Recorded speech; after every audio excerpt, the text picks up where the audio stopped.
Yeah, okay. All right, well, thank you for coming this evening, everybody. My name's Angie, and the other presenters this evening are Nancy, Taylor, and Tonya.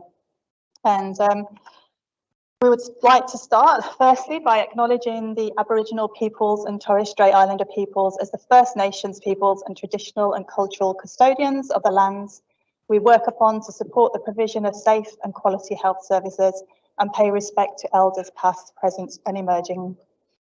So I'll just acknowledge the artwork as well. It's by Jedith Hudson, and she's a local artist, and you've probably seen a lot of this artwork on the all the COVID t-shirts and resources. So just some housekeeping. We've got an emergency exit here, and if you go out the back, down the back corridor, there's an emergency exit to your right and one to the left if you follow around to the lifts. And the bathrooms, if you walk straight out and back towards the lifts, there's bathrooms there as well. This event, it is a Microsoft Teams live event, so it is being recorded. We'd like to ideally keep the questions to the end because it's been recorded. We just want the recording to flow. I think the Adrian from the PHN gave some pieces of paper, so if you've got any burning questions, just write them down and all of us will be stood at the end to answer your questions. Sorry, those of you who logged in and registered with the Primary Health Network, your certificates will be emailed to you once you've completed your survey. I think they're going to send you through SurveyMonkey, but any problems, if any of you turned up tonight and didn't log in through the PHN, then just email us and we'll, on that address there, TPHU CDC_IMS.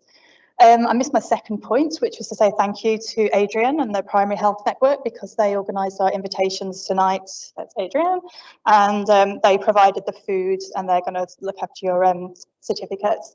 And also thanks to Raj, who turned up to help with IT again, as you did last year. It's very much appreciated.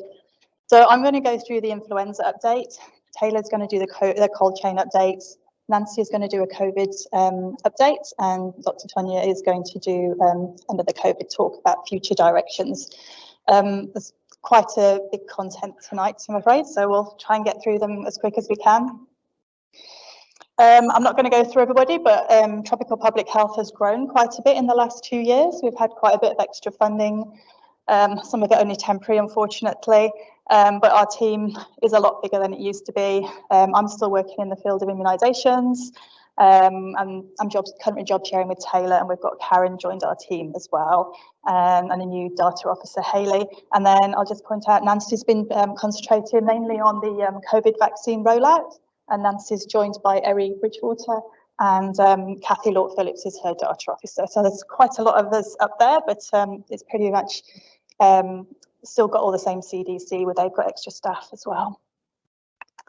So it's that time of year again, the influenza time, and it's the 2022 programme. So fortunately, there's not a lot that different, which is a big relief because we've had so many new things to get used to with COVID-19. So hopefully for a lot of you that have done the flu programme for a number of years, there won't be too many changes. But I'll just go through a little bit of influenza data, the challenges we've had the last couple of years and the year ahead, how we can protect our community, what's new this season, what's in the vaccine, and what are the vaccines that are available this year, and the eligibility criteria, and we'll just have a little chat about resources and vaccine hesitancy.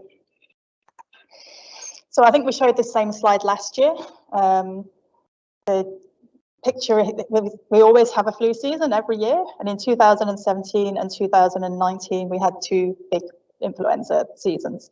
This is just local residents Cairns and hinterland data, and it's influenza notifications that are lab confirmed. And then in 2020 along came COVID-19, and we did have a bit of a flu season at the beginning of the year, but then because of lockdowns, border closures, no international travel, aged care homes lockdown, there was just no spread of influenza. But also just to note that there possibly wasn't as much testing as there used to be as well, because everyone's just been thinking COVID for the last 2 years. So there may have been more that we didn't actually know about. So the challenges are, we've had such a busy year, couple of years with all the the pandemic and the ever-changing guidelines and policies, different mandates, the lockdowns and the reduced capacity in doctors' surgeries, not being able to have people in the waiting room. There's been a lot of anxiety around vaccines, people feeling under pressure with the vaccines. And then for you as healthcare providers, there's been all the confusion around vaccine doses, intervals, boosters, adolescents, and now we're just rolling out the 5 to 11-year-olds. And it's been very difficult to keep up, and even working, as we do in public health, we're supposed to give you all advice, and it's just been so ever-changing that it's just been really, really hard work, and especially for you guys. And we just know that now the borders are opening, international travel's opening, so we're just not sure what's happening with flu, if it's going to just gradually trickle along, or if we're just suddenly going to get more cases. So it's going to be interesting. I'm sure that graph will look very different next year. So most people know that influenza, it's a respiratory illness. It occurs following an infection from the influenza virus. And most of the time, most people that have influenza, it can make you a little bit unwell for a few days, high fever, sore throat, body aches, and most people recover pretty quickly. But in some cases, and particularly people who are immunosuppressed, but also healthy people as well, it can be a serious infection and cause hospitalization and sometimes even death. So, and it's, the prognosis and treatment, it's affected by the pandemic as well, because we're still all thinking very much COVID. Vaccination continues to be the best measure in preventing the influenza and its complications. I mean, we've obviously seen that lockdowns and all the mandates that we've had has had a big impact on flu, but we can't carry on living like that. So we need to be making sure that now all the borders have opened up, that vaccination is on the rise and get as many people vaccinated as possible. And the biggie that we're worried about is co-infection of influenza and COVID-19. So that's a concern for our community, especially now the borders are opening up. We really don't want people with both. Sorry.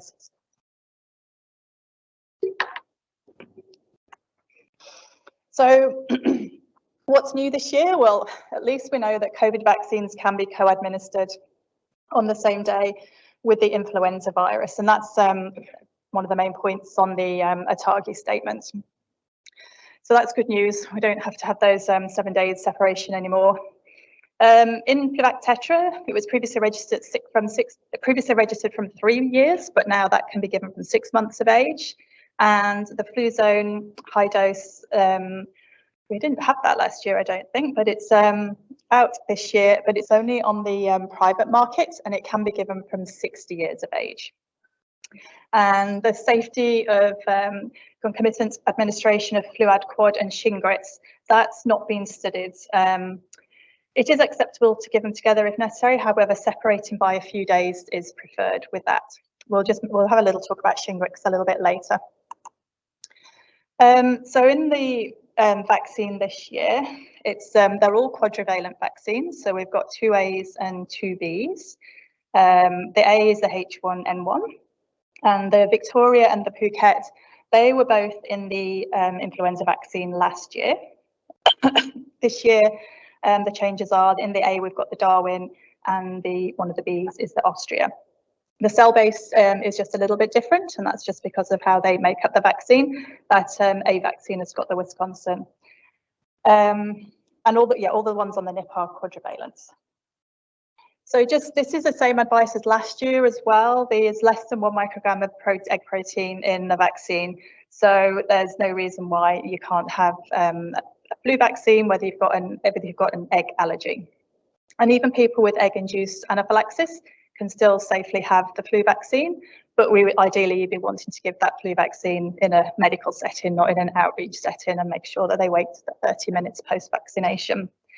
And then anyone who's got a history of anaphylaxis or allergy, oh, sorry, I've just said that one. And influenza vaccines, all the ones that are on the NIP schedule are all definitely latex free. So there's no worries about anyone who's got their latex allergies. Before you vaccinate, please make sure that you check their history, immunisation history, and that's just to ensure that you've got any correct intervals that are met if they're needing 2 for any reason, if they're under 9. check your patients are up to date with all of the vaccines, and due to the global pandemic, we have seen that some people aren't getting their routine vaccines. So just make sure before you give the vaccine, check AIR or your own medical software, best practice, IMR, whatever it is. So just be mindful of checking vaccination history before you give the flu vaccine. These are the vaccines that are going to be available on the NIP. So there are other vaccines, but the Queensland National Immunisation Programmes this year, we've got the Vaccigript Tetra, Fluarix Tetra, Afluria Quad and Fluad Quad. You should have hopefully received this white poster already. If not, you can download it off the website. And just because your fridges get so busy at this time of year and you've got different vaccines for different age groups, which I'll go into in just a moment, just make sure that your fridges are clearly labelled with your baskets and have them on the correct shelves so that you're not giving vaccines for the over 65s to children. So this is the bottom section of the ATAGI statement, which we had quite a few of those ATAGI statements out there. And for the children that are under 5 years of age on the NIP, they're going to get Vaccigript Tetra and Fluarix Tetra. The Afluria Quad can't be given unless they're over 5 years of age. So that's the one that you need to be a little bit careful of if it's that you keep it separate from your other vaccines. And then there are other vaccines that are available on the private market. So if you're in GP land, you may well get some of these other vaccines. And then the Flucelvax is a cell-based vaccine. And then over at this end, we've got the Fluad Quad. So that's our adjuvanted vaccine for the over 65-year-olds. And it's only licensed for over 65 years old. Fluzone, some of you may have that in your private stock, and that's from the age of 60. Fluoricod not registered under 5. All flu vaccines are 0.5 mil, so there's no half doses, which we've previously had to do. And they all come in pre-filled syringes, so no need to be drawing for multiple vials. And last year we had 40 cases of influenza-related vaccine errors that were reported to our unit, and that even include children being given Fluad Quad, which is for the over 65, they're highly adjuvanted. So just be careful, like I said, with labelling your baskets and double checking yourself before you give the vaccine, because we do get these errors come through. So the people that are eligible for the funded vaccine, it's the same as last year, children over 6 months of age, but under 5 years of age, pregnant women at any stage of the pregnancy, Aboriginal and Torres Strait Islander people aged 6 months and over, adults aged 65 years and older, and people aged 6 months and older with medical at-risk conditions.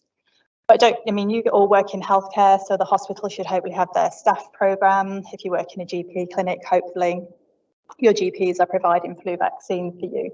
So just make sure that, and a lot of people don't fit into this eligibility, but hopefully there's programmes happening in your clinic.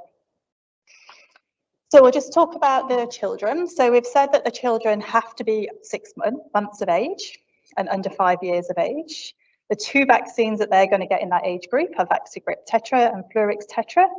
And then once they hit 5, they're eligible for the Afluria Quad, Vaccigript Tetra and Fluarix Tetra.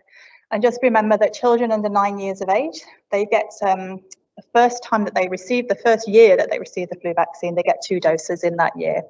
If they only get 1 dose in the first year and they come back the following year, you only then give 1 dose. You don't try and catch up that missing dose for the previous year. So it's just the first dose that they ever receive first time they receive a flu vaccine.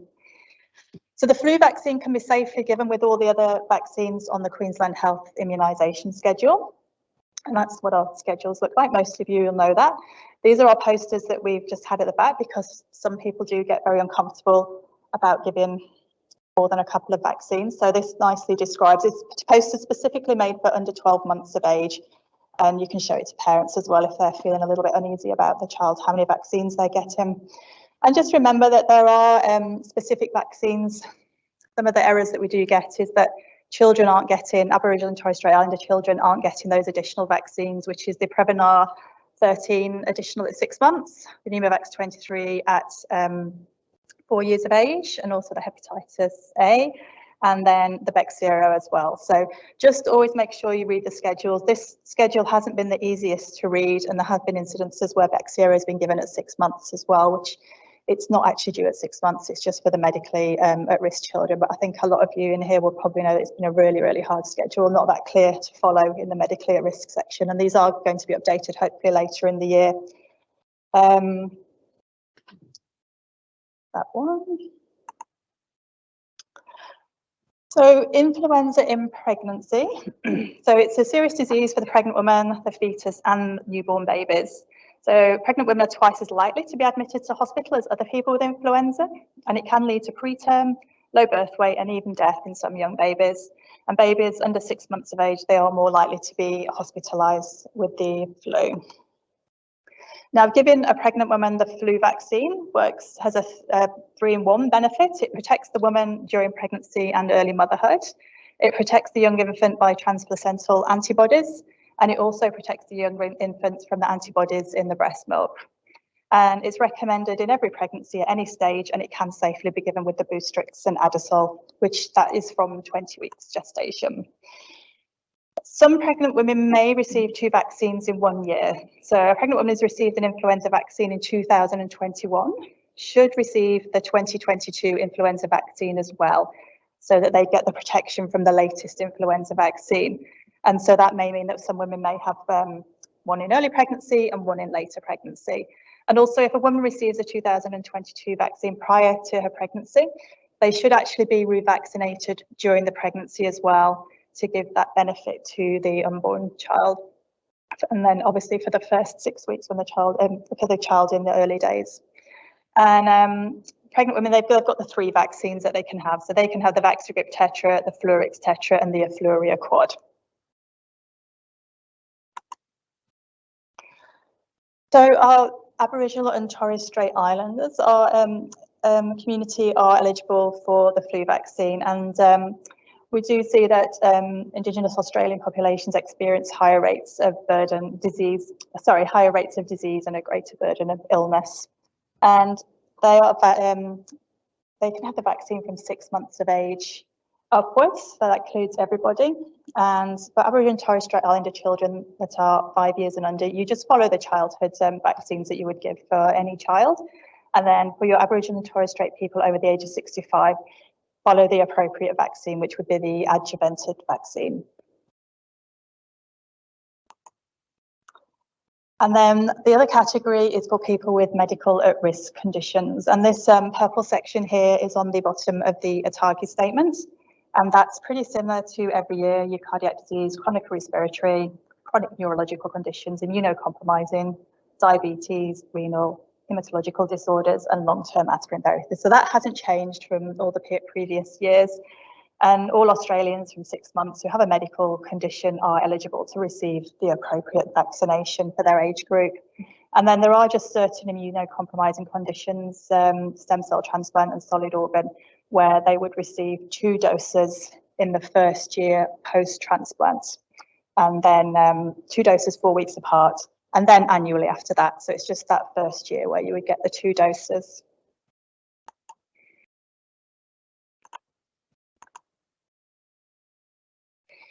And then our other age group is adults over 65 years of age.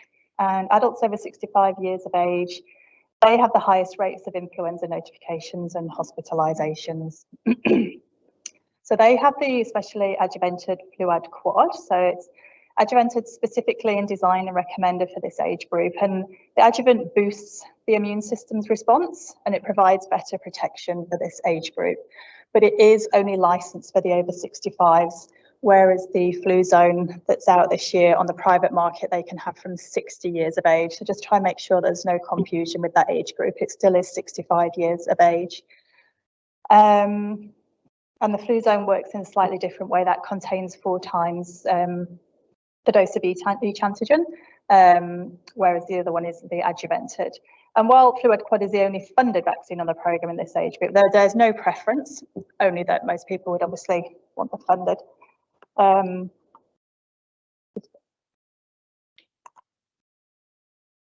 then with your over 65 years old, you probably remember from previous years, they do experience greater injection site reactions because of that at the adjuvant in the vaccine. And then when you get your over 65-year-olds come in as well, it's a great time for opportunistic vaccination, because if they're 70 years and older, they're eligible for the Zostavax. And then also if they're 70 years and older in non-Indigenous, they're also eligible for the Prevnar 13, 50 years and older for Aboriginal and Torres Strait Islander people. And then for medically at risk, we've got the Pneumovax 23. This decision-making tree makes deciding which pneumococcal vaccines to give very clear. We did have some of those at the back. That changed a couple of years ago into giving the Prevnar 13. So I think people still haven't quite got their head around that, but anyone who's 70 years and older gets that Prevnar 13 for non-Indigenous, and 50 if they're Indigenous.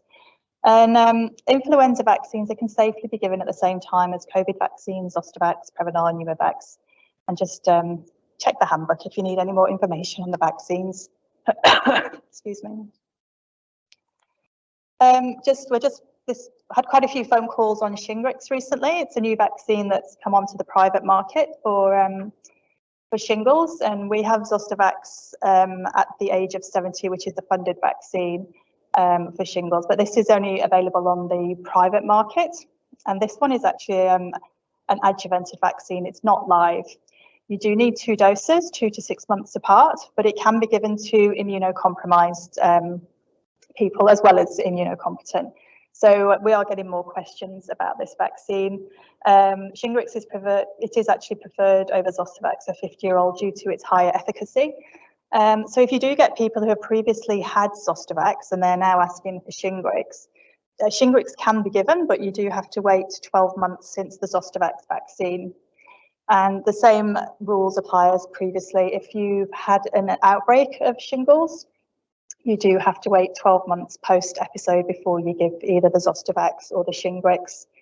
And the Shingrix can be given at the same time as other non-adjuvanted quadrivalent influenza, pneumococcal vaccine, and COVID vaccines. But ATAGI does recommend that you separate the Shingrix and the Fluad Quad, just because they're both adjuvanted vaccines, and it's just to avoid injection site reactions. And if anyone is working general practice and is given Zostavax and shingles, there's a really good tool at the top from the Australian Handbook, just to go through all the different stages of who's immunocompromised and whether it's safe to give the live Zostavax or not, because there are certain people that you really shouldn't be giving the Zostavax to, because it's 14 times stronger than the normal varicella vaccine. And they've extended the catch-up as well to October 2023. So we have put that ATAGI statement out the back, but that can be downloaded. It's just, we thought we'd raise it because we're getting a lot of phone calls about it, and obviously people are asking whether it can be given at the same time as the flu vaccine. So the rollout date is this week. So it sounds like a few people have got the flu vaccines already. Just, if you haven't got the flu vaccines already, can you just make sure you have plenty of room in your vaccine fridges, because your fridges get very full at this time of year, and we don't want vaccine fridges all squashed and vaccines touching the back panel and not labelled correctly. So just have a good look at your fridge, make sure you've got space for all these vaccines that are coming. And it sounds like they're sending all 4 vaccines straight away, whereas I think last year they delivered the Fluad Quad first. You can't actually start your weekly ordering until the 19th of April. So that's just after Easter. So they're going to give you a supply now, and then on the 19th of April, you start your weekly ordering. And for anyone who works in general practice, you're probably familiar with the ordering system. This website is the Queensland Immunisation Programme website, has all the information on ordering vaccines, cold chain breaches, vaccine management courses, how to obtain your AFI forms, and eligibility as well. So please really familiarise yourself with this website if you're a vaccine service provider. It's your go-to, really. Just a message is that a consistent recommendation from a healthcare professional plays an important role in improving vaccination uptake. And there has been, everyone's got an opinion on vaccines now after the last 2 years. You can't have a conversation with someone without somebody having an opinion on vaccines. So it's important that we portray a positive attitude towards vaccines. And the low rates of influenza over the last few years have probably led to a little bit of complacency.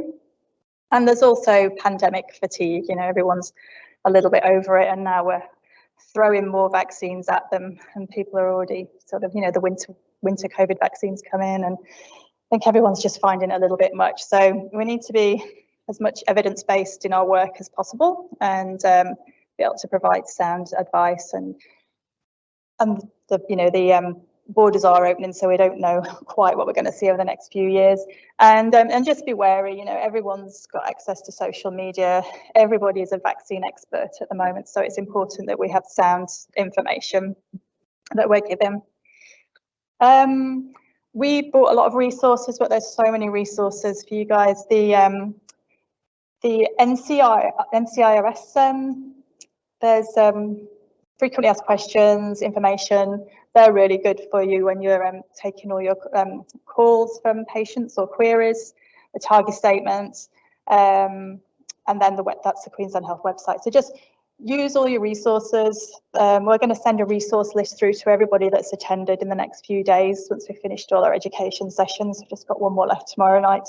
And then, and obviously ring us if there's anything that you need to ask.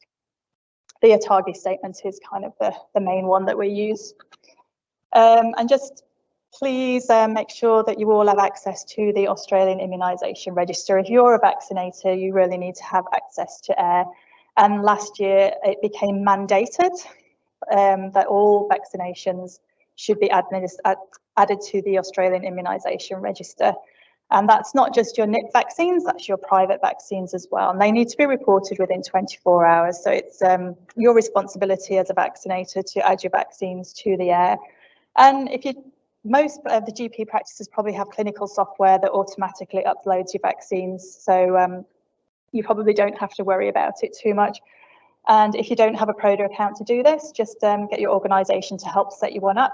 And you need to be linked to that organisation. If you work in multiple organisations, you need to make sure that you know, you are allowed to be linked with multiple organisations.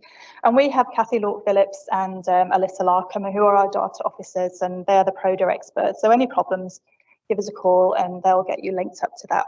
It's really important that you're a legal obligation to do that now.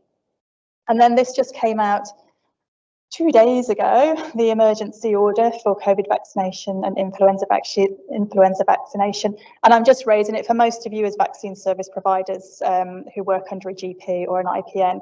It won't make any difference to what you do, but for people working in the vaccination clinics who aren't IPNs or aren't working under doctors who are going to be given the flu vaccine, I'm just raising the fact that persons administering the influenza vaccine under the authority of the emergency order cannot administer an influenza vaccine to children under 5 years of age.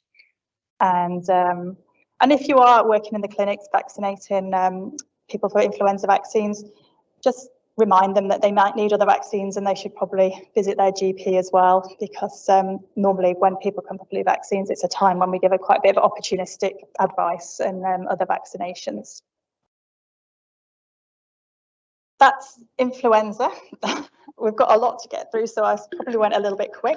And Taylor Kane is going to talk cold chain management, and then we'll do the questions at the end if that's okay. Thanks, Angie. My name's Taylor. I've recently joined the public health team, so I know all too well, working in general practice, how awful it can be to walk in on a Monday morning and your fridge is alarming and you've got a cold chain to deal with and having to report to Nancy or Angie. But it's very important, so here we go. Oh. Angie, how do you, sorry. What were you put your cursor over there and then, I'm just going to do it. Sorry. So what is a cold chain? The cold chain is the system of transporting and storing vaccines within a safe temperature range of +2 degrees to +8. It starts from the time they're manufactured through to moving from state and territories vaccine distribution centres through to when it gets to the vaccine service provider and into arms. They're very sensitive and can be easily destroyed by differences in temperature, whether they get frozen, get too warm or exposed to light. And we all have a responsibility to make sure that our vaccines are effective when we're giving them to our patients. They're expensive and can be in short supply. We currently have a short supply of measles, mumps, rubella, varicella vaccines and the JE vaccines. Good management of vaccines helps to eliminate the need for revaccination, which we've also recently seen a few cases of that happening due to big breaches.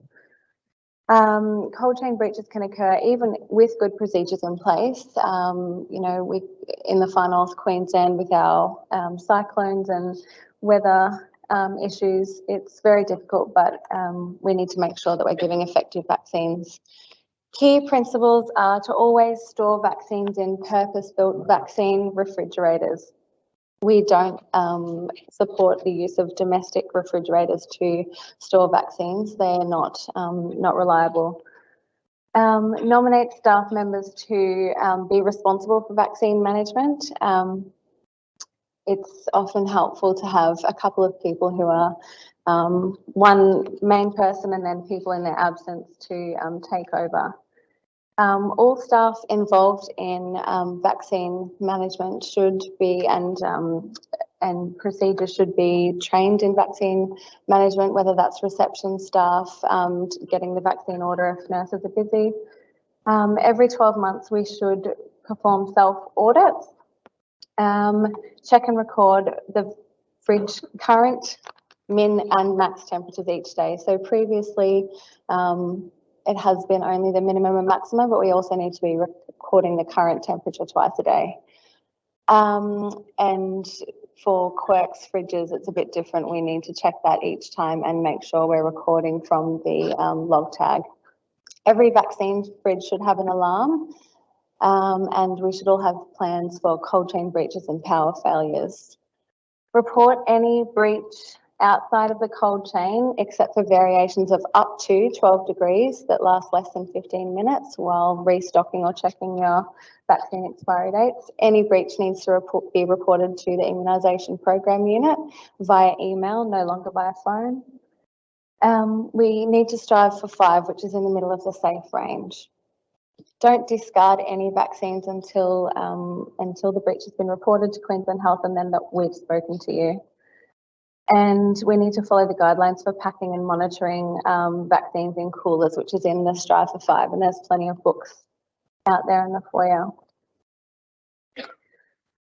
Plan and prepare for cold chain management. So these are essential resources. In Queensland Health, there's the vaccine management protocols are a little bit different. They're workplace instructions, and in general practice, it's the vaccine management protocol, and everybody should be aware of what that is, where to find it and how to use it. We need to make sure there's enough coolers on hand to store the amount of vaccines that you have in your purpose-built vaccine refrigerator. Battery operated min-max thermometers that need to be slush tested at least annually and with every battery change. A data logger that's set in the fridge to continuously record every 5 minutes. That should be recalibrated as per the manufacturer instructions or every 12 months. A Queensland Health Strive for 5 min-max chart, a Strive for 5 min-max chart which can be printed online, or the Queensland Health that sends out the tear-off pads that can be stuck to the fridge, and the log book for transport. In the cold chain breach, there's a little log book, or for when you're doing outreach clinics. These are some of the resources mentioned, and they're all out the front, and we can you can order them yourself online a lot of the time from the health mailing list, or we can send them to you. So your vaccine management protocols, it's very important to keep them up to date.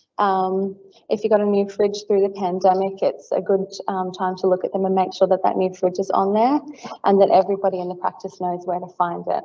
We've also got a checklist to help identify if there's any areas where you need to update or add information. And we often ask you for those vaccine management protocols when you have a cold chain breach, so at least they can be updated at that stage. Everyone in the clinic, all staff, whether they be doctors if they want to, nurses and administration staff, we'd like them to complete the online course in vaccine management, which is number 2. Any of the courses can be completed, but course 2 is the main one. Site visits. Over previous years, the public health team has managed to get out and speak to everybody about cold chain management, visit sites and make sure everything is in order in the event you do have a cold chain breach, but the pandemic has made that difficult. But over the next few years, hopefully we can get back to that. And if you specifically want or need a site visit, let us know. These soft pack coolers, these have been used throughout the school immunisation program and with COVID vaccine management, vaccine delivery.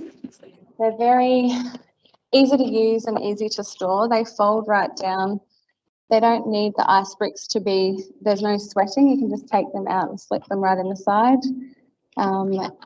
There's lots of different sizes that can be ordered to maintain good vaccine management while you're out and about. They are said to be able to maintain cold chain for 8 to 10 hours. However, Nancy's found that in our climate, that's not quite the case. There are shelves that you can put in so that the bottom layer of your vaccines maintain the cold chain whilst you open the top and use those vaccines. They're perfect for when you have a power outage and you need to quickly put all of your vaccines into something to keep them in the cold chain. They don't, you know, it's quite difficult and stressful when the power goes out in a general practice setting. And, you know, if the doctors want to shell out for a few of these, it'll make your life much easier. And we will send the link out with the resources after the event to if you want to have a look and order these.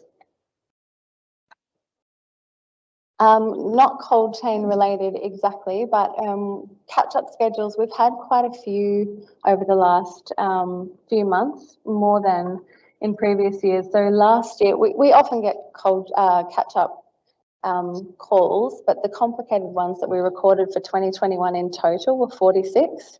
And so far, just for the last couple of months, we've had 25. So whether that be people coming into Australia from overseas and catching their children up, we've had quite a lot of those, or just children who didn't get all the vaccines that they needed through the pandemic. We've had a lot more. So there's these resources which we can again send out to you to make sure that all of their vaccines are being given on time and we catch them and get them up to date, and just make sure that you're always checking air before doing that.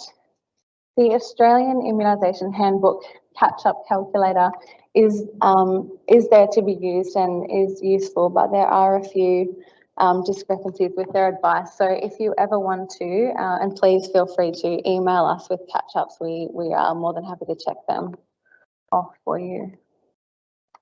And that's that, Nancy. Yeah.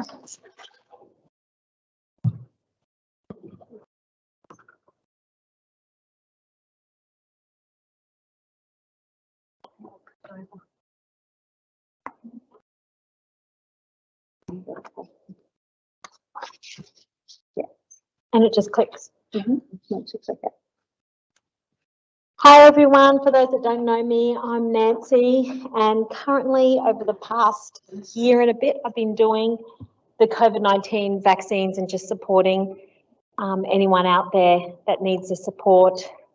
We'll talk a little bit about the latest update on our boosters, second boosters, fourth dose or winter booster, an overview of the current COVID vaccines available and recommendations, a bit about COVID adverse events following COVID vaccines, COVID-19 vaccine administration errors, and overseas COVID-19 vaccines on air. So last Friday, the 25th of March, we didn't find out on Facebook this time. We found out on ABC News that there was going to be another booster, another COVID vaccine booster. So that was quite exciting. but they're calling it the winter booster. So winter is coming. It's going to protect us when we move into the winter months, and we're expecting to possibly get another outbreak. Key points are start vaccinating now, don't delay. We want to get everybody protected as soon as they can if they're eligible. And really, we have a smaller group that are eligible at the present time. This can change. As we know with COVID, everything changes every second. But the recommendations at this moment is for just certain groups, which we will go through. And the vaccines that you can give, the COVID-19 vaccines, are the same as what we would offer to anyone that's getting a booster shot. So an mRNA vaccine, your Moderna or your Pfizer, the Novavax, if the other COVID-19 vaccines are considered not suitable for the patient because they can't get an mRNA for some reason, or the AstraZeneca, which is really not preferred. And as Angie has mentioned, you can administer it with your influenza vaccine this year. Now, the difference with the winter booster is that it's to be given 4 months after your last booster, or 4 months after after you had the COVID virus, if you unfortunately did get COVID. Unlike your booster or your primary course, where you can get your COVID vaccine once you are well after the virus, okay? So the only time we need to delay is if you need the winter booster. Absolutely love this infographic. It really clearly explains what courses we need. We have the primary course and your booster course and then your winter course. I have printed them out in A3, so feel free to grab them. They really show that at 5 years of age, the only vaccine you can have is your Pfizer vaccine, and then you move to your 6 and 11-year-olds. And our, 16 to 64-year-olds. I just wanted to highlight that it does have your Novavax and your AstraZeneca there, but they're not eligible if you're 16 to have those vaccines. You have to be 18 or over. You can clearly see that there's only certain groups that require that winter booster. That's your 65 years and over, your 16 plus who are severely immunocompromised, any residents of aged care or disability care facilities, and your Aboriginal and Torres Strait Islanders that are 50 years and over. In that group, there's only one of them that require 5 COVID vaccines to be seen as having their whole course. So the 16 plus that are severely immunocompromised do, for their primary course, get 2 vaccines and a third, and then they get their booster, and then they get their winter booster. It's the only group that will get 5. Everyone else gets 4 or 3 or just 2 if you're under 16. Those that are severely immunocompromised, we have a fantastic ATAGI brochure, and I've printed out heaps, so feel free to take it. And in box 1, that's going to give you all your conditions. So it's not a huge group, but they're a very important group to ensure we get those people all 5 of their doses that they're due to have or should be having. And I also really love this brochure because it really shows your primary course vaccines, what is available and what is for your booster, your lid colours that you need to be looking at, age groups, a little bit about storage, times, transportation, and ATAGI recommendations. So a nice quick reference that I really enjoy, and I do have copies out the back there as well. Just a few key points about the COVID vaccine. The community Pfizer vaccine is for 12 years and older only, and this vaccine is the only vaccine that is registered for use as a booster in the 16 and 17-year-olds. So if you have a 16 or 17-year-old that requires a booster, it's only the Pfizer that you can administer to that age group. So the Pfizer 5 to 11-year-olds, that is our pediatric Pfizer. It's a specific vial with that orange top, and it's the only one registered for 5-year-olds. You can't give the Moderna to a 5-year-old. You can only give that orange top Pfizer. Once they turn 6, that's when they can go for that Moderna. And the Moderna one doesn't have a specific look for your pediatric. It is only half the dose of your adult dose, so the 0.25 mils. And that's for anyone 6 to 11. Then they go to an adult dose once they turn 12, and that's for all your boosters. So that can get really confusing. So really have a look whether they're getting their primary course or their booster dose over 12, whether they need the 0.25 or the 0.5 mils. For those that have been immunising for a few years or many years, you would always remember the influenza vaccines. You would make sure you only give the 0.25, or when they did bring us the paediatric doses, it was fine. So that can sort of confuse a few people as well. And your Novavax is from 18 plus, and again, not to be used as a booster unless you can't give an alternative vaccine or the mRNA. More key points to follow.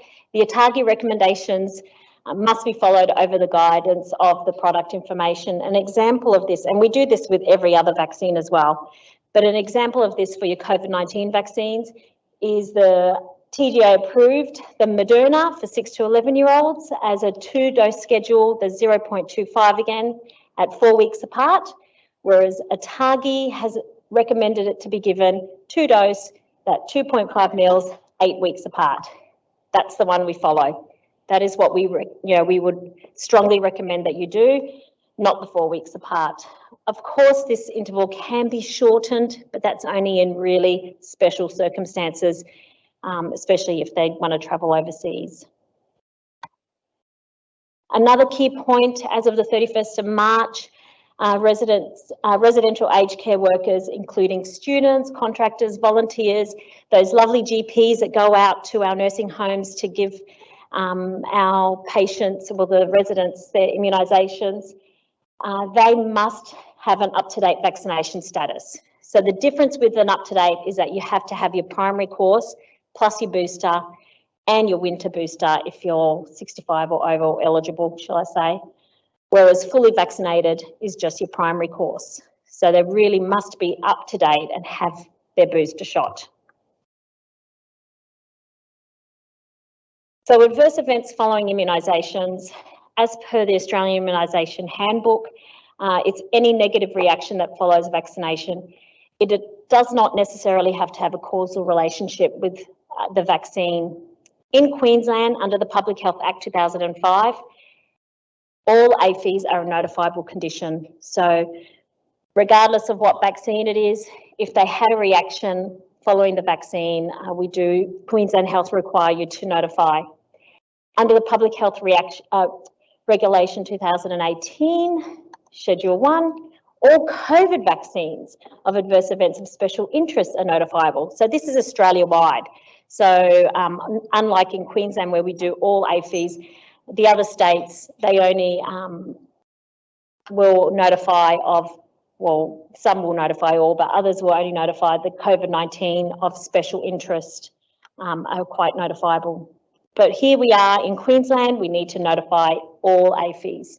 And then Queensland Health then notifies the TGA. You can find the TGA weekly reports. Ausvac Safety is also a really good one if you want to look at how the reports are going for any APHIs. The good news is everyone is actually reporting, so continue reporting. How do we report? There's a COVID-19 APHI report form. There is your normal APHI report form, but for COVID vaccines, it's on the COVID report form. Queensland Health employees can report on the QC VMS if it's at the time of vaccinations, or the COVID-19 APHI portal. For adverse events of special interest, the COVID ones that are like suspected anaphylaxis, thrombosis, or your myocarditis or pericarditis, the Vaccine Command Centre has actually come with case report forms for these three. You don't need to fill them out, but we do suggest that you fill them out, and we would highly recommend that you at least look at them for those patients because they give you great information of what investigations that we require.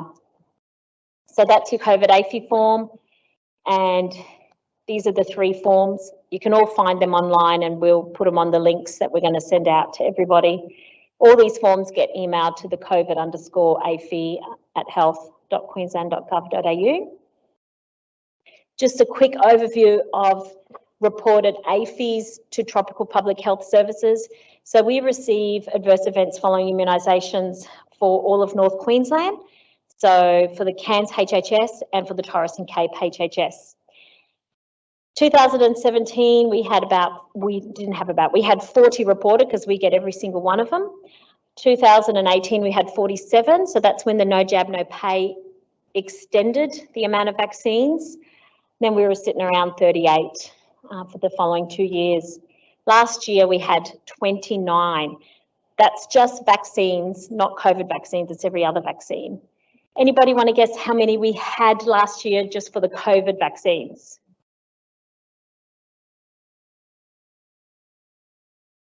Anyone? 1,000? Very close, 930. So yes, we had 930 reported COVID-19 vaccine AFIs. So they were reported straight to the Vaccine Command Centre, to Queensland Health, who triaged them, thank goodness, and we received 325 to do further investigations. All these were obviously reported to the TGA.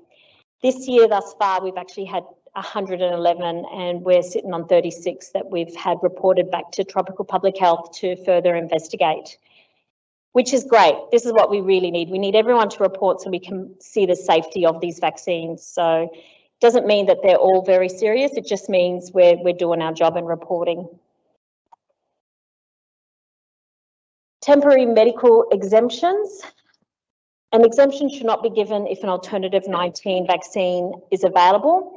Again, the ATAGI recommendations say the temporary exemptions for acute major medical illness for longer than 6 months or 4 months, if based on past COVID-19 infection, are not recommended in the first instance, as they should be reviewed on an individual case. So there's the ATAGI statement.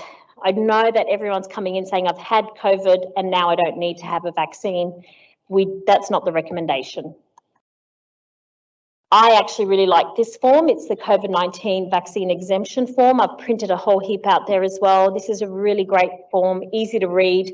With our COVID AFIs that we receive, because obviously we've had a big number, we've had to come up with a working group that we use the immunologist. We have ID physicians, our public health medical officers, our public health nurses.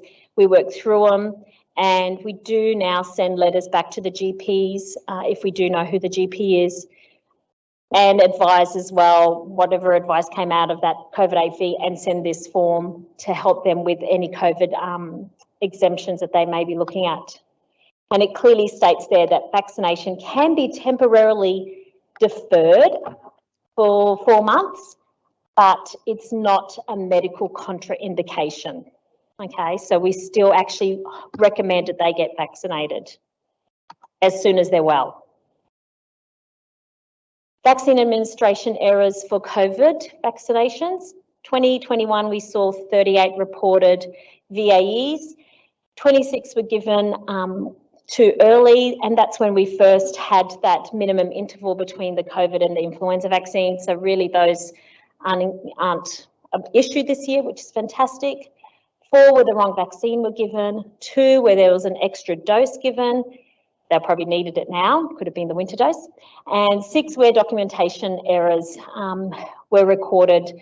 So we had a fair few well, 6, but Kathy, our data officer, does go through them sometimes where we don't need to follow them up, where people were putting the patient's date of birth and then that year, so 2021. So we had like 6-month-olds getting vaccinated when we knew that wasn't the case. So really look at your documentation. 2022, we've had 226 reported to date thus far, huge increase. So the Vaccine Command Centre has come up with a new form just for vaccine administration errors for COVID-19. We've seen 5 adult doses given to less than 12-year-olds, 1 paediatric dose given to a over 12-year-old, booster doses given to children less than 16. So it's only those that are severely immunocompromised. We do actually call up to find out if that child was severely immunocompromised. If they weren't, then they really weren't eligible. One where 4th dose was given in error, probably eligible now, and one where it was vaccinated with a used needle. But again, that doesn't come up to 226. We had 216 where expired vaccines were given. So unlike our normal vaccines where we just look at our wonderful expiry date, the COVID vaccines, especially our Pfizer, we really have to look at the thaw date and ensure we put the expiry date from your thaw date. So have a real good look at those ones. That's the form I was talking about. You can find that online and it will be on our handout that we'll email to everyone, so the links. Fantastic, useful resource is this ATAGI vaccine administration errors for your COVID-19 vaccines. It clearly explains if you've had an error from your COVID-19, what the recommendations are. So they've obviously had a lot of errors come through. It gives you a nice, clear explanation of what we should be doing and what the recommendation is as per ATAGI, and whether Tropical Public Health or the Vaccine Command Centre need to be informed and to give further advice. So you can grab those at the back as well. I thought I had all my paperwork, but I don't. Just really quickly, we now are having everyone returning from overseas, which is quite exciting, especially being in a tourist area. Hopefully we'll get all our backpackers back working in the restaurants because they're really suffering with no staff. But they all need their immunisations recorded onto air. And that definitely can be done if you're a recognised vaccine service provider. So all our GPs can certainly have that overseas histories recorded onto air, the COVID immunisation histories, but the patient actually has to be here. So we have had a GP practice call saying, you know, I've had an email, this patient's coming to Australia, they're not here yet, can we record their immunisations onto air? No, you cannot. The patient has to already be in Australia for it to be recorded onto air. They have to have eligible documentation that you can read, and it has to be approved and recognised by the TGA for it to be recorded onto air. It has to be administered on or after the 1st of March 2020. Not many vaccines were around in those times for the COVID ones, but if they were, some of them, and mixed doses are definitely recorded and recognised. So these are the current recognised TGA vaccines that can be recorded on air. And don't worry, you don't need to remember this. When you record it on air on your PROTA, it'll just pop up the different vaccines that are approved or recognised by the TGA. So you just get onto your PROTA, you press your record encounter, select overseas, enter the country where the vaccine was given, select the brand. Again, only the ones that are recognised on TGA will come on that list. You must enter the batch number. If it doesn't have a batch number, you won't be able to enter the vaccine. And so ensure all those mandatory fields are completed and press submit. There's all the links to the resources. And sorry, because I forgot my notes, I forgot to mention with the vaccine exemptions, medical exemptions that are being received by into air, we have had a huge increase in them, and we've had news that the Department of Health are going to investigate them and do an audit. So really make sure you fill them in. I have had one patient or medical centre call to say that they've put in a COVID exemption form and it wasn't accepted on air. So they are now really looking at your exemption forms. So make sure you put in the correct details. Oh, there you go, went all black. Thanks everyone. We'll get Dr. Tonya to come up.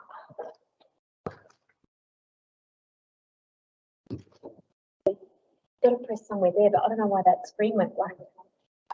This screen's not black. Oh, put the cursor on it. Ah, it's all right. You'll be right. That's tricky.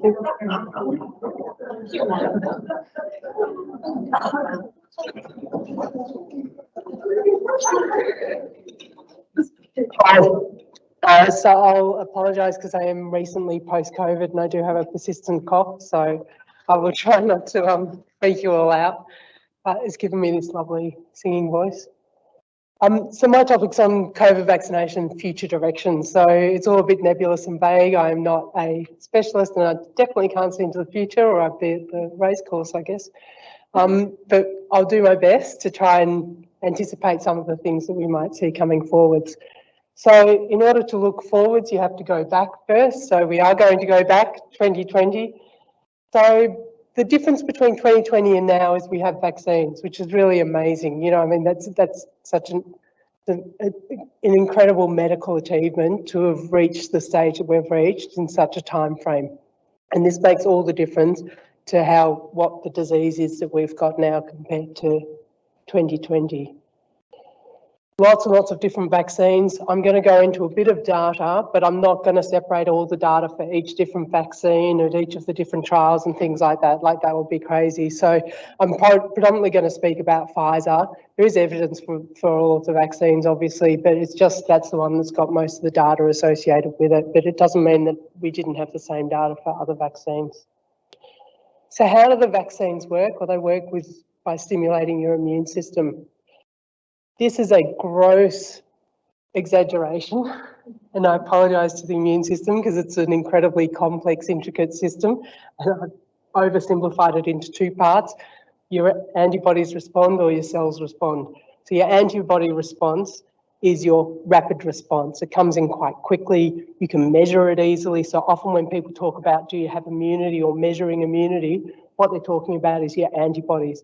Your antibodies wane, but it doesn't necessarily mean that your immunity has waned, because you also have this cellular response, which is your more in-depth, more detailed kind of response to an infection.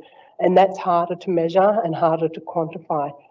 And you get great stories of people who, you know, in the US kept measuring their antibody levels to see if they were immune or not until they got COVID, and then they knew that the antibodies weren't actually working. So there's in and of themselves, your antibodies don't always equate to immunity.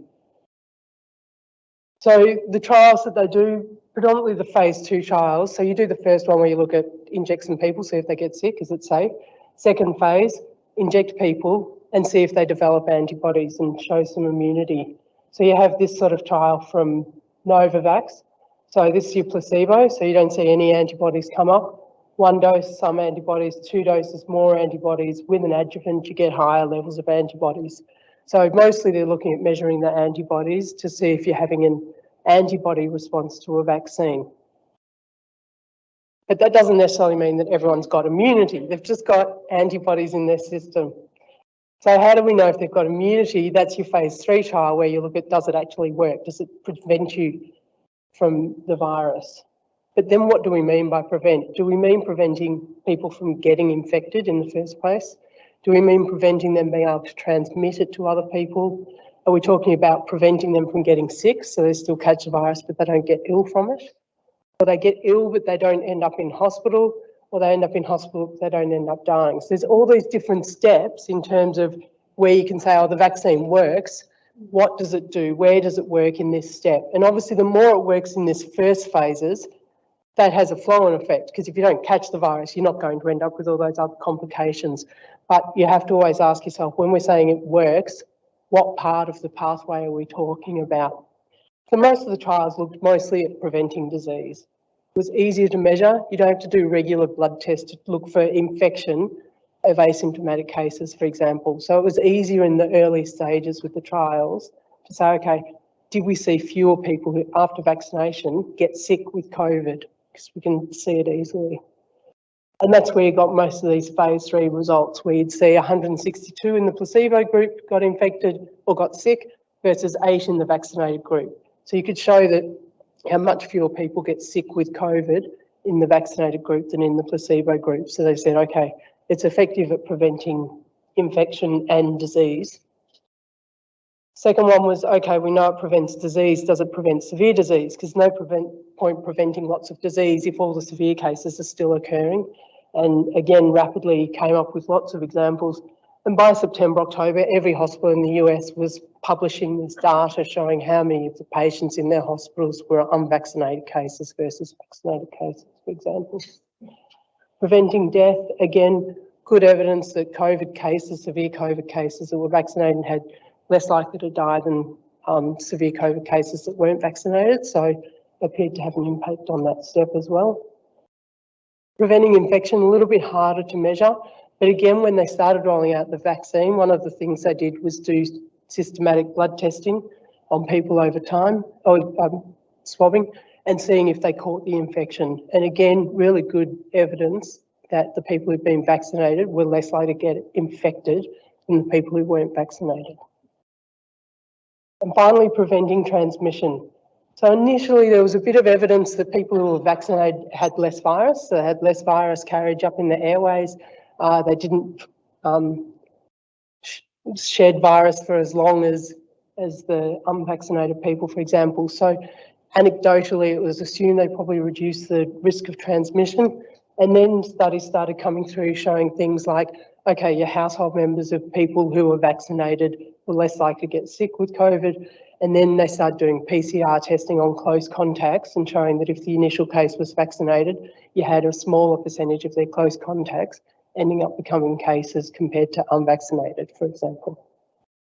So some impact on transmission, but the main impact was on preventing severe disease and preventing development of severity and death.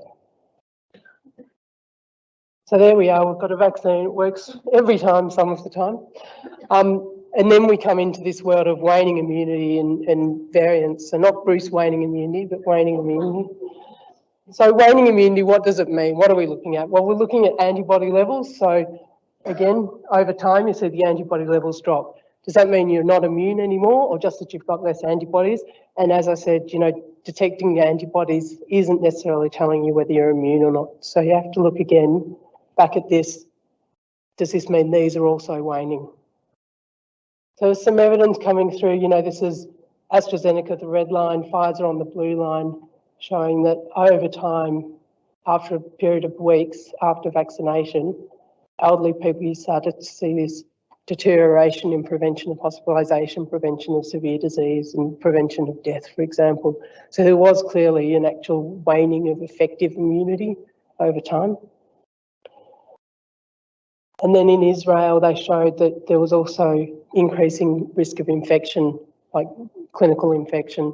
So people who'd been vaccinated in January started getting sick in July compared to people who'd been vaccinated in March. So otherwise comparable groups, same risk factors and everything, but the ones who'd been vaccinated in January had a much higher risk of getting infected by July compared to the ones who were vaccinated in March. And then they also showed that if you take a group of people, split them in two, give half of them a booster, half of them no booster, that the half who got the booster didn't get infected, the half who didn't get the booster clearly kept getting infection. So you're definitely seeing an advantage to having a booster dose. So this led to the idea of we need a third dose, with the hope that the third dose would boost the antibodies and get a stronger response, and that it would last longer and be a more persistent booster response. So mutations. So the thing we found with Omicron, so these are people who've been previously infected with the other variants, didn't seem to be as well protected with Omicron. So if you're previously infected with another variant, you tended to maintain your protection against reinfection, but only about 50% of them seem to be protected against Omicron. So there seemed to already be some question of the immunity that you got from other variants didn't protect you as well against this new variant, but still held up pretty well against severe disease. So 50% against infection, but about 85–90% against severe disease. And similarly with vaccines. So this is Delta. So Delta, good coverage with your Pfizer after 2 doses, wanes a bit, get a booster, and it comes back up. Omicron starts lower, wanes faster, booster, and then starts to wane again. So you do see this, and this is against symptomatic infection. So you do see this waning of immunity against Omicron compared to the other variants. It's been more noticeable. So if we look, this is for Omicron, this is for Pfizer, this is against symptomatic disease. By about 4 months after you've had your booster, you have 45% protection, but that's not as good as the 90% that you were initially hoped to have. And hospitalisation, again, still well maintained. So you're well maintained against severe disease. It is waning a bit, but symptomatic infection, less good now compared to what the initial outcomes from the initial first doses were. So, crystal ball gazing. I think probably we're going to look at an annual booster, whether it's going to be for everyone, whether it's only going to be for really vulnerable populations. I think will be a case of watch and wait and see over time what the recommendation is going to be. But I think a portion of the population is probably going to need a regular boosting dose of vaccination to protect them. And then there's lots and lots of research. So this is just the phase 1 trials that are going on. There's similar maps for phase 2 and phase 3 trials of various vaccines. So some of the things they're looking at. So one is a variant specific vaccine. So do you create a new vaccine for each variant? I'm not sure how viable it's going to be or how feasible given the time frame to develop with each variant. And probably the better way to go is with a broader protection, you know, one that's protecting you against multiple variants and trying to make it 2 variant specific. So I think that's something that we're going to see worked on. Some will develop specific ones and some will develop broader ones. I guess if we get a variant which is very nasty, you probably want a variant specific vaccine for very vulnerable people. Combined vaccines, so flu and COVID, for example, or I think there's a Flurona. I think there's a norovirus and COVID vaccine being worked on as well, for example. Could be good for cruise ships. Adjuvants, so I think some work being done on adjuvants, you know, that if you use the adjuvants, you tend to get a longer, stronger vaccine response. So you might be able to give fewer doses less often. Obviously the cold chain is an issue, so something that's a powdered form, which would be easier to maintain and manage without needing all the cold chain issues, would be useful. Single dose vaccines could potentially play a role, although I think most people, as they get vaccinated, becomes less of a question. There's these self-amplifying RNA, so at the moment the mRNA ones, you need to give lots of bits of mRNA, but a self-amplifying, you just give a little bit and then it amplifies within your own system. So you only give a tiny, tiny, tiny dose, and you don't have to vary your doses for different age groups and things. And so you can give much, much larger quantities of vaccine be created and implemented that way. And then there's the method, so using a patch, which is like microneedles and things like that, or the sprays into your oral or your nasal cavities. The theory being that potentially it will improve your transmission, so make it less likely that you're going to have local infection and transmissibility. The vials, so obviously we're still working on multi-dose vials, which is causing a lot of errors and wastage and concerns from that. So coming up with single use, I think that's a bit of a way away. I think we're going to keep having that risk of wastage and just have to absorb it. There's a real absence of glass vials in the world generally, with all the trials going on and all of the rollout. So I think multi-dose vials is still going to be for a while. And obviously we're wasting lots of expired vaccine in some countries. And looking at the cost as well, it's still exorbitantly high if you think about some countries trying to implement this over long periods of time. So I think one of the big things that we need to look at going forwards is the disparity, you know, this massive, massive disparity that we have around the world in terms of access and availability to vaccines. You know, we've really highlighted where we're prioritising, which is really sad to see, especially when you consider that your vaccination rates within a country seems to be correlated to your likelihood of developing mutations. So, you know, if we're going to protect the world, protect the world. So there you go, I've updated you. You should be all clear as anything. That's where we're up to with the COVID, well on the way. Thank you.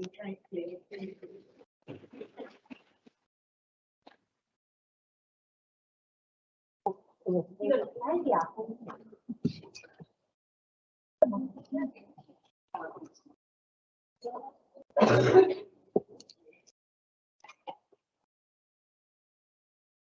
So I guess, does anyone have any questions at all? This is the first time we use this thing. Sorry?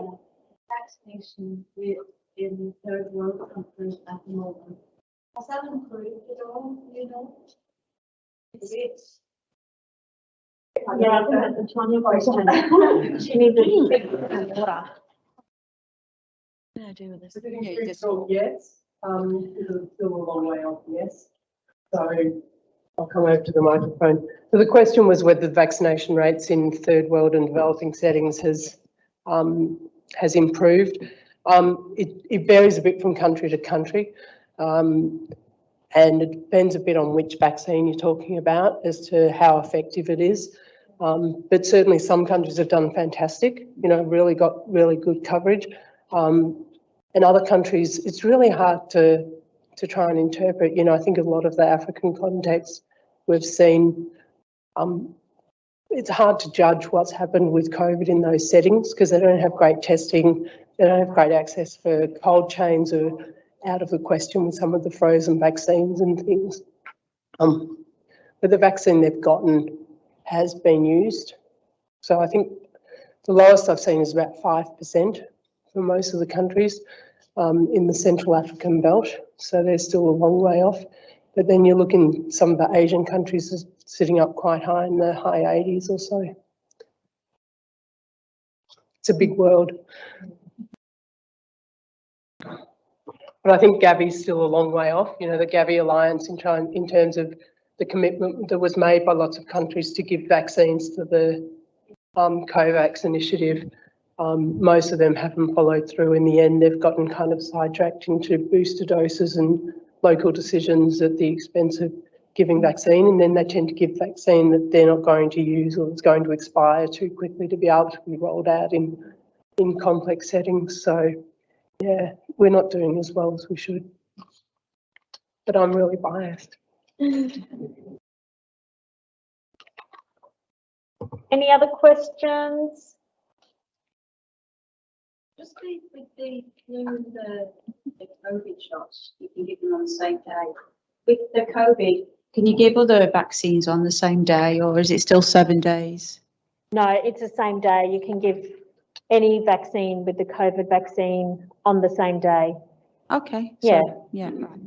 So it's a really good time for opportunistic vaccines as well. And that's why we really ask for you to check air every time. Kathy's really good at helping, and so is Alyssa, at helping everyone get access to air. When you're on there, air I know is only a tool. You should still know the schedule because there's certain vaccines that won't pop up as being due.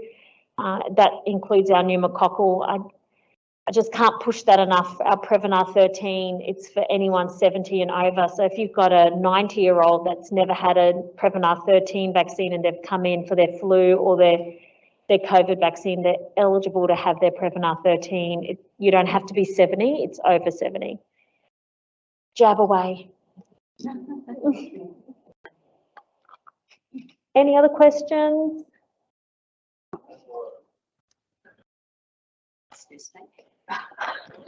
So with the Shingrix vaccine, I was reading it was more efficacious for over 50 years old than the Zostavax. Are we likely to see that one become funded as opposed to the Zostavax? Maybe if you go into politics. I doubt it for a long time. It's about $250 and you need 2 doses. But we all thought that Bexsero would never come onto the schedule because we were told that, and it has. So I would imagine that over time it may well do, but at the moment, no, it's only private purchase, unfortunately, because it's the better vaccine for people who are immunocompromised.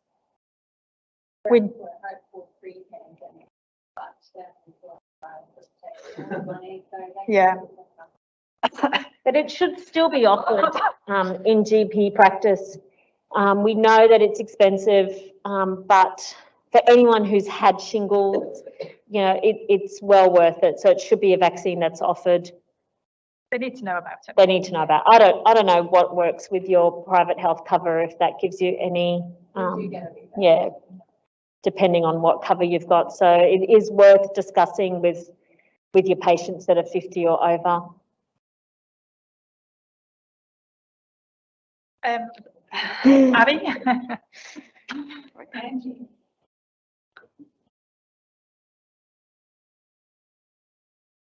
Yeah, thanks, Angie. You mentioned tonight a lady that becomes pregnant who may have had a flu shot before she realises she is pregnant. Yeah. You mentioned that she should then have another flu injection. During that pregnancy, yeah. During that pregnancy. So are we looking at a few months in between the two injections then or not? Oh, you'd always want 4 weeks between doses. Always the 4 weeks? Yeah, that's right, isn't it? That's what, that's same as we give for the other. Sorry. Yeah. That's Okay. what we would give with the like under 9s or anyone who's medically at risk who has 2 doses.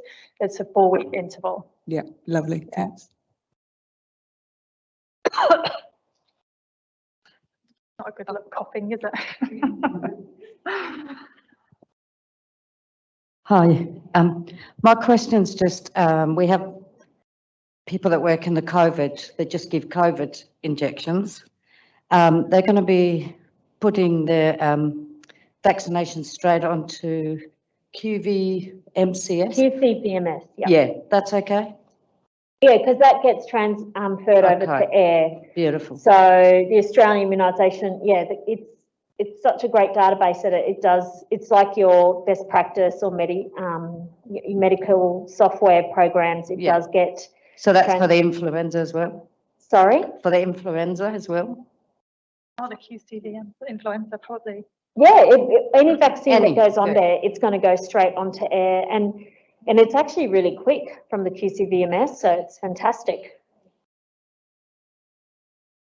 And again, we've worked really hard to make sure all vaccines get reported onto air, working with private practices, with pharmacies, even with the hospital with birth Hep B doses. So we're, you know, really support. And if anyone wants any support at all with that, I'm going to just nominate Kathy or Alyssa. So yeah, just email that email and just ask for Kathy or Alyssa, and they can support you with that as well. Or you can contact AIR. Anybody else? Unfortunately, this is the first time we've used Teams on like live, so we expected to get questions from our participants that were joining us online, but unfortunately that's not working or it won't happen. So if anyone does have other questions, especially if you're online, if you can email us and we'll ensure to get back to you guys.